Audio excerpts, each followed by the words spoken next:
રાજકોટ શહેરમાં પાણીજન્ય રોગચાળો વકર્યો। રાજકોટમાં કમળાના 3, ટાઇફોઇડનો 1 કેસ નોંધાયો છે તો તાવ, ઝાડા ઉલટી સહિત વિવિધ રોગોના 1967 દર્દીઓ નોંધાયા છે। સિવિલ હોસ્પિટલ, આરોગ્ય કેન્દ્ર પર દર્દીઓની લાંબી કતારો જોવા મળી છે। રાજકોટ શહેરમાં પાણીજન્ય રોગચાળો વકર્યો છે।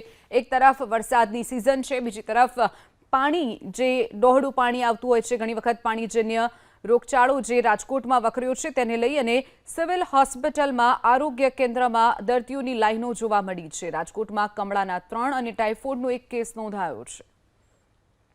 ચોમાસું અને ચોમાસું બાદ જે છે પાણીજન્ય અને મચ્છરજન્ય રોગચાળામાં મોટાભાગે વધારો થતો જોવા મળે છે। હાલમાં ઉપરાંત વરસાદ બાદ ઘણી વખત જે છે મિશ્ર ઋતુ જે છે એ જોવા મળતી હોય છે, તો લોકોને ખાસ પરેજી રાખવાની જરૂરિયાત છે।